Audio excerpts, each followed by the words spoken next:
Hey, I just sat down to edit this video and I realized I didn't really make a point that I probably should. Someone who has a lot of experience with this particular kind of sewing job, or is just better than me in general, might find this project to be a lot easier and quicker than I did. But for a sewing generalist like myself, who also doesn't really work with patterns very much, I found this project to be surprisingly challenging and time consuming in a way that I wasn't expecting. And that's really the point of this video. So enjoy. Hello, sewing people of the internet. Today I want to bring you a quick cautionary tale about why it's so easy is often wrong. So I'm doing a project for a friend, and basically she had these curtains, and she had 4 curtains. She needed 3, but she needed them all to be about 22.5 inches longer, and there was enough material in the 4th panel to make that extra length, so that's what we're doing. Sounds easy, right?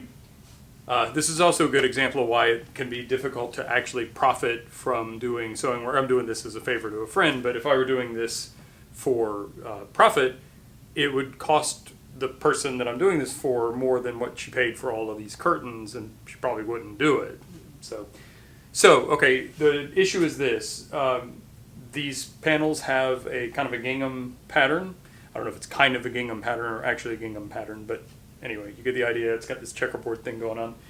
And because these curtains aren't made to be mated to one another, they're not necessarily cut at exactly the same point on the pattern. They're cut to a width. Whether that lines up exactly on the pattern or not is irrelevant. I'm assuming that's how they're made anyway, but they're not all the same. So in order to get the pattern to match on the additional piece, I had to take out the hems on both sides, get it lined up with the pattern, and then re-hem it. I'm not sure if the widths were all the same. I didn't measure them, but I was able to finagle it in any event. But then I just encountered this. I wasn't planning on making a video about this, but now it turns out that one of the panels is 2 inches longer than the other panels. I didn't even check that before I got started. So fortunately I figured it out before I put the panels together, but now in addition to joining these extensions on, I also have to shorten this panel by 2.5 inches or 2 inches or whatever it is. So that means making another hem. Actually probably means taking out this hem and cutting it. I don't know, we'll figure it out.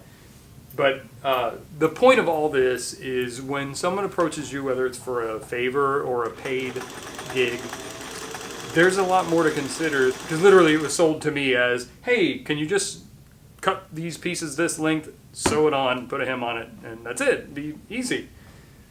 It's never that easy. I'll show you the finished product when I'm done with it. It's all going to work out really well, but you know, I've worked maybe a day and a half on these things for what was supposed to be a quick favor for a friend. So if you get in this situation, make sure you think about, you know, does the fabric have a pattern? Maybe check measurements and stuff before you get too far into it. You know, there's nothing here that isn't easy to do, but it's all time consuming. So anyway, that's the message I wanted to convey. I hope that's helpful. If you're not a subscriber, make sure you subscribe. This isn't the kind of video I normally do, but you know, if you like it, thumbs up, all that stuff. See you next time.